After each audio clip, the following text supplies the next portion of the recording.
This year of 2025, as I've mentioned, has been a good one for fans of ninja action, what with the Ninja Gaiden and Shinobi series seeing a return to the spotlight. I haven't gotten to the latter yet, but I have been spending some time recently with the former as I covered Ninja Gaiden Ragebound recently. That game offered me a short bit of fun in the vein of classic 2D platformer action, but this has been the real headliner that I was looking forward to covering. Ninja Gaiden 4 was a far more than welcome announcement following not too long after the excitement of Ragebound stoking renewed interest in the series' return. It seemed that one of the OGs of the ninja world was ready to come back for its crown. What was really interesting this time around was that given it had been more than a decade since the last game came out and Koei Tecmo was more well known these days for their efforts on games like the Neo series, it was announced that this game would be developed in collaboration with Platinum Games, one of the modern champions of the character action genre. Fumihiko Yasuda, who co-directed Ninja Gaiden 3, teamed up with Yuji Nakao from Platinum, who has a resume that spans series like One Chambara, Hyperdimension Neptunia, and most recently Bayonetta 3 and Metal Gear Solid Delta Snake Eater, so it seemed like with a little backing from their respective teams and Phil Spencer with Xbox Game Studios, who's honestly looking like less and less of a promising addition in my eyes in recent years. I digress. It seems that everything was coming together to bring their A game in order to once again take a shot at continuing Tomonobu Itagaki's work on the series. It is kind of bittersweet thinking about that too, because right before this game launched, Itagaki-san passed away. In the past, I spoke on the controversies that ultimately led to his separation from Team Ninja in my Ninja Gaiden 3 video some years ago, but unfortunately my research on that topic was incomplete because even though he faced some less than savory allegations, he was ultimately acquitted of the charges. Nevertheless, I don't think his reputation as a developer ever truly recovered, partly because he never really had a hit since. But regardless, his impact on not just this series, but gaming as a whole is undeniable. I will not choose to dwell on that because at this point that case is messy and it's really an outlier to anything happening here. But the main question here now is whether or not Ninja Gaiden 4, after over a decade of build-up, is a worthy return. Well, I'm gonna give my take on that, and since this game is still pretty new, let's go ahead and throw up a big spoiler warning for everyone. If you haven't played it yet and don't want to know too much, come back later, alright? Anywho, let's go ahead and get into it. Hey, yo, Giant, let's go!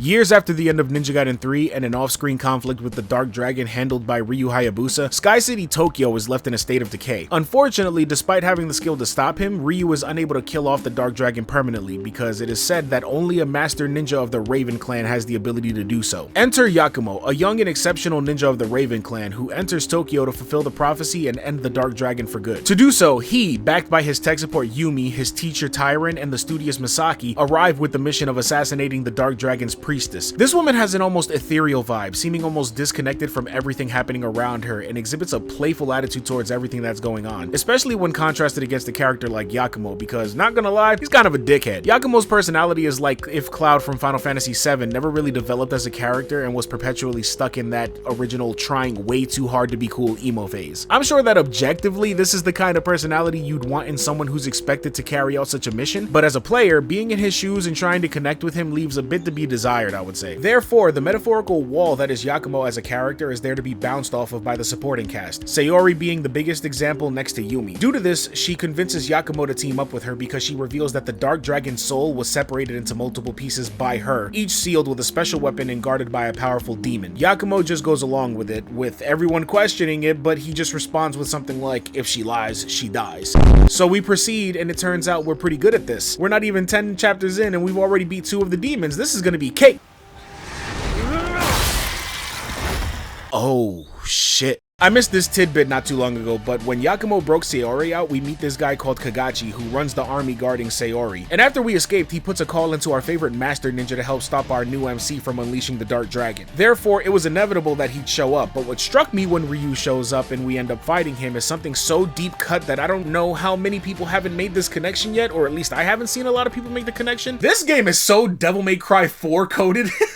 New character introduced hailing from a previously unknown group? Check. His personality can be considered off-putting by his peers? Check. An eventual confrontation with an old fan favorite character, predicated upon a misunderstanding of one's actions without much effort to appeal to his opposition? I mean, that's kind of the other way around here, but check. Coming together at the end to fight the final boss and complete a shared goal that was caused by someone painted as an ally that turned out to really be a villain? I'm getting a little ahead of it, but check, and we'll come back to that. This was all so in my face, I found it so funny. It's almost full circle that this game, as the fourth main installment in this series, the developers at Platinum seemingly chose to echo not only the Devil May Cry series, but specifically 4, the game that Hideki Kamiya originally studied when making Platinum's first big hit, Bayonetta. Kamiya-san is no longer with Platinum, yet this all feels so interconnected to me. I think I clocked this so hard because knowing that I've spent a good amount of time on these games, I couldn't help but notice how much of Platinum's DNA was seeping into this game. I want to stress, I'm not trying to paint this as a negative thing, it's just different enough that I noticed. It's the framing of the cutscenes that have this Platinum flavor to it, which is hard to explain if you haven't played another of their games, but they all have this look to it, almost like I'm watching incredibly stylized action figures posturing, dialoguing, and setting up the big moments. It's in the way that Platinum games thrive on being fast-paced, so I, on day one of playing it, mentioned that they would have been the only other people in my mind who could handle the gameplay because they understood the speed and flow of the combat. And the combat's another thing too here, because at face value, the basics are there and it feels good to play because it still feels like a Ninja Gaiden. But then you're playing as Yakumo and he has this mechanic called the Blood Raven form, where at the cost of some meter, he can transform his weapons into crazier forms and do big damage, complete with a whole overdrive mode where he can essentially one-shot anything that isn't a boss. At regular intervals throughout the story, Yakumo will reach checkpoints that, to compare with DMC again, is like when Nico showed up in her van, allowing you to restock items with Yumi and purchase upgrades, that part being split into a separate menu when interacting with Tyron. It even has its own theme music, which is neat. I think it has a similar vibe, and thankfully these can be more frequent than you'd expect. And they give you a full heal, offering a bit of respite from constant challenges and emptying your inventory too early. Almost all purchases are done with the same currency, so while you earn plenty along the way, there can be times when you definitely need to budget those later upgrades because they can get pricey. Funny enough, these upgrades are pretty much usable with any weapon, but then you earn weapon XP during combat that can unlock weapon-specific skills. All of this adds up to a surprising amount of options that, I'm gonna be honest, don't really amount to much, because as much as the game is trying to present as offering up opportunities to experiment, you've probably been watching that I haven't been using any of this, because when I can Azuna drop enemies and use ultimate techniques that just, I mean, look.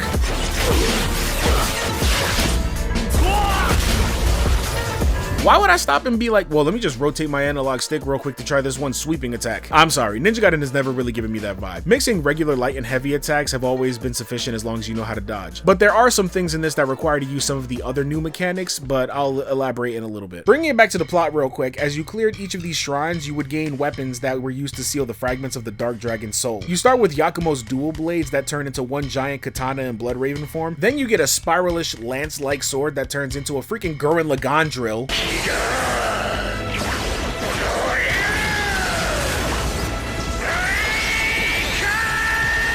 Then you get a staff that turns into a rocket-powered hammer. I grew to really like this one because at first, while I'm a sucker for a good staff, the hammer form struck me as really unintuitive at first. See, it offers boosted attacks and combos that do really big damage, but I can't tell if I just wasn't understanding the explanation of how it works or if the game is just giving you the wrong idea on how to use it, because as you fight, you might see it flash, and I was thinking of it as like in the Arkham games where you needed to time your button presses to make it happen. Instead, you have to hold the button when you initiate an attack and time the release of the button to when the flash happens to activate the boost for the next hit. It's a little annoying to figure out, but I got it eventually and it became my go-to set. After you escape your encounter with Ryu, Seori gets yapped up by a big demon shark thing that uses portals to travel between dimensions, leading to an extended chase sequence that, I'm not gonna lie, is one of many set pieces that look cool, but the game drags so much because of it. I'll explain that more in a bit as well, but what's important is that beating it gets Yakumo a ninja toolbox that's basically this game's version of Pandora from DMC4. It has a ton of different attacks that cover close and long range, which could be daunting on the surface, but thankfully it has a charge attack option that functions much like the hammer, so I got plenty of use out of this. The fourth seal is a fight against Kagachi, which doesn't yield a new weapon, but it's at this point that the game's incredibly obvious dramatic twist reveals itself. I say that because at some point earlier in a background conversation, Seori reveals that her duty as a priestess of the Dark Dragon is traditionally to serve as a vessel for its soul. It happens in such a manner where it's actually easy to miss if you're not paying attention, but I didn't miss that, so when you pop up to the last seal and then she just randomly blurts out that you have to off her so that you can destroy the dragon's soul, I couldn't help but feel as if they missed a real chance to make me care. They're trying to play this up so much and I'm watching this entire scene like,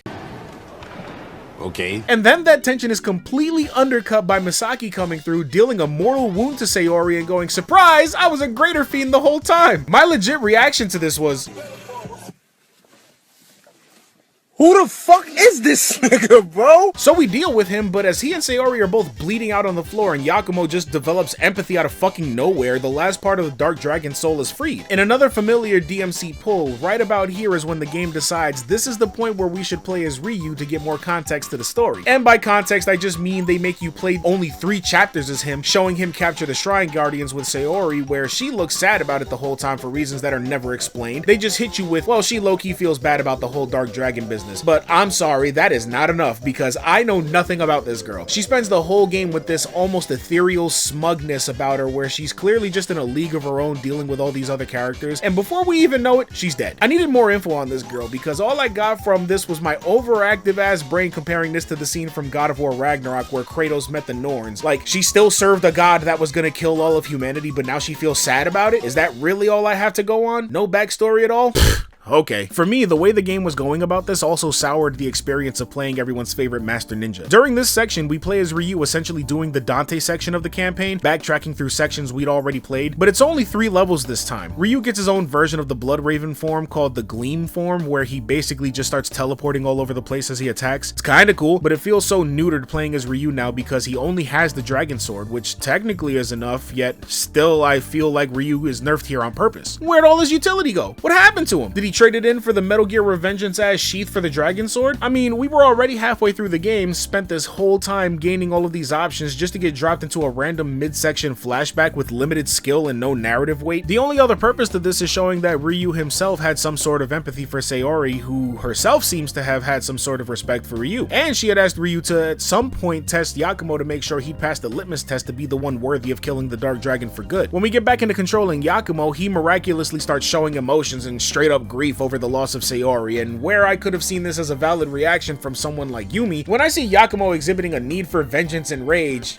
I just don't buy it. Like, where did this come from? It was one thing when you frantically chased her down to save her from that shark monster because we still had a goal to complete at that point. Am I supposed to believe that this short stretch of plot contained the development of some sort of attachment to her? I'm sorry, it's not working for me. What was it, Yakumo? That sly little smirk, the cleavage, the way she liked revving up a witty comment by saying, "So..." I guess all this new emotion does serve some kind of purpose because we eventually run smack dab into a round 2 with Ryu. And through great effort, Yakumo fights Ryu to a standstill, with Ryu recognizing Yakumo as worthy of being called a Master Ninja. With that, he fulfills his promise to Seori by giving Yakumo the Jewel of the Dark Dragon. In combination with the jewel fragment that was originally given to Yakumo by Seori in the beginning of the game when they first met, they formed the Dark Dragon Blade, which actually had me kinda hyped because I didn't call this part at all. Earlier on, Tyron mentioned it once at some point in conversation, which had me thinking, huh, nice reference there. But I didn't imagine that after Ryu destroyed it way back in the first 3D game, we would be seeing it return. So despite my lukewarm reactions to a lot of what was going on in this plot, I was amped up for the final confrontation. Atop the tallest building in Tokyo, with Ryu's blessing, Yakumo squares up with the Dark Dragon, and with enough effort, he uses the Dark Dragon Blade to cleave right through it. However, the essence of the beast condenses and coalesces into a humanoid form reminiscent of Yakumo himself. And after a knuckle-grinding round 2, Yakumo triumphs, defeating the Dark Dragon for good and clearing out the depressing miasma that for years had permeated throughout Tokyo. His mission complete, the prophecy fulfilled, our newly christened Master Ninja fights his way out of the city so that he can return to the shadows. Honestly, I wish there could have been one last conversation with Ryu or something, but the consolation is that once again, just like a Devil May Cry game, we get this one last action-packed romp through the credits, and as I finished up, I couldn't help thinking that even though the story isn't anything impressive in my estimation, I was still satisfied with my experience. As I've covered these games in the past, I never felt compelled to analyze the plots on a deeper level except for Ninja Gaiden 3 because that seemed to be the only place where they actually attempted. I don't think the writers tried that hard back then. The plots were always more of a vehicle to provide an excuse for all of the flippy-dippy ninja action. Although I feel like there was more effort placed into this entry, I couldn't help but feel like it was ultimately the same effect. Loose threads of continuity and context missing, which lead to weak motivations for most of these characters. There was really only one through line in this journey. To that effect, the journey itself was actually kind of exciting. As I was mowing through legions of DDO soldiers, demons, and fiends, I was engrossed in the brutal action which, to my utter pleasure, had the level of challenge I have come to expect of these games. Even more so, I'd say, because most fans of the series know that while they're all considered challenging in some way, it was mostly diminishing returns after Ninja Gaiden Black. I'm happy to say that there was some actual difficulty here. You will get swarmed if you're not careful. Combat here is definitely reliant not just on knowledge of the original combat, which I kind of was facetiously talking about before, but truly, they ask proper use of the newer mechanics. For one, there are enemies that charge up unblockable moves that can only be interrupted by using Blood Raven moves, and you're gonna need to utilize your Berserker moves and ultimate techniques in order to clear out bigger groups. I totally expected this to be a breeze due to playing all the prior games, but I was actually getting spanked, even on normal difficulty. It might not be completely necessary to use a lot of the additional moves you can unlock, but you are definitely gonna need to be able to juggle a bunch of things at once in order to succeed. You can also equip a bunch of talismans for added passive bonuses as you go along the story, and you can take on a bunch of different side objectives at your checkpoints that offer many rewards, including new talismans. Some of them are pretty straightforward, but some require you go off the beaten, often railroaded paths and get into optional combat encounters in order to complete them. And then there's the Purgatory Gates, which are basically survival gauntlets where you wager that you can beat it with a handicap of your own choosing. The more you offer, the greater reward. This can keep you in the money for future rewards as they come up. There's a lot here. However, I do wish there were more weapons. All of Yakumo's weapons are neat, but aside from the game incorporating them into subsequent sections of traversal to make them appear useful, I still miss the sheer volume of options we used to get. I was over here wishing I had the Eclipse Scythe or the Vigorian Flails, the Falcon's Talons.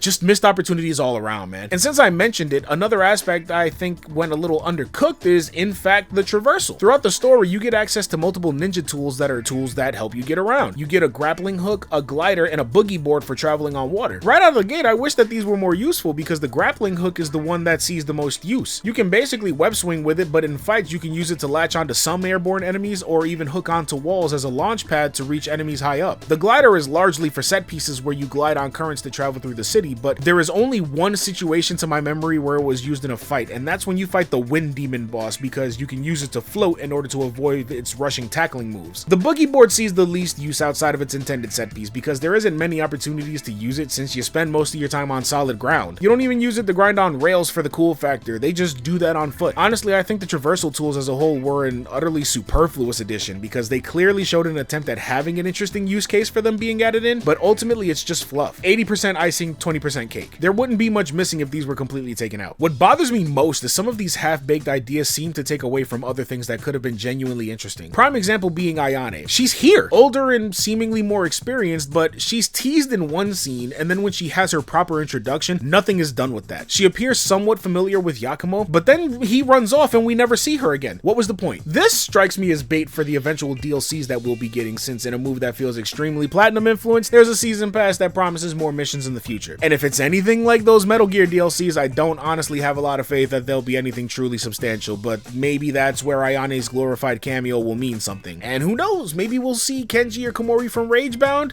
One can always hope for better. Either way, I don't have faith it'll be much worth talking about. Maybe I'll get back to that in a short or something. At least the extra costumes are pretty cool. Never thought I'd see Ryu's taco meat hand again, but I'm sure someone out there will appreciate it, I guess. As for what I appreciate, it's that for all of its warts, Platinum seems to have fundamentally understood Ninja Gaiden as a game, not necessarily as a narrative. Never mind the constant comparisons I were highlighting to the game that served as the foundation for everything it's done in its lifetime, especially in story structure. It really seems that Platinum understood that deep down, Ninja Gaiden is first concerned with its gameplay. That above all else, Ninja Gaiden can be flashy, but that combat must also have the substance. That it had to be uncompromising in its difficulty because that makes victory all the sweeter. It's a philosophy that Itagaki-san believed in wholeheartedly, and that is what made Ninja Gaiden a special series that had once stood tall above other action games of its ilk. The early 3D games may still have their jank, and things may have been given and taken away in subsequent releases, but there has always been something to enjoy within all of its wrinkles and folds. Platinum was happy to get experimental with it, which may or may not have paid off in multiple ways. At its core though, they still succeeded at providing a fundamental experience which hasn't lost any of the sauce that makes you feel like a straight up badass, and I'm happy to have experienced that. I don't know that this is recommended at full price from me. I especially don't recommend the season pass as it is because there's little to nothing to base that decision on at the moment. But if you can maybe find it on some kind of sale in the coming days, I'd say you're in for more than enough of a good ass kicking time. But how do you feel? If you've played it, let me know how you feel about Ninja Gaiden 4 in the comments. I do read and respond to pretty much all of them. And also, thanks for watching. If you made it to the end, be sure to like the video. And you know, maybe subscribe so you can stick around to see what comes next. That'd be nice. Shout out to my patrons too. If you want to be someone who supports the works on this channel, make sure you check out the One Sleepy Giant Patreon. Everyone's welcome in Sleepy City. That's all the time I've got for today though. My name is Hector and I and one sleepy giant. This is my last review for the year, and I've got a lot more coming in the year to follow. But for now, I'm gonna catch a nap. Talk soon, okay everybody? Take care of yourselves.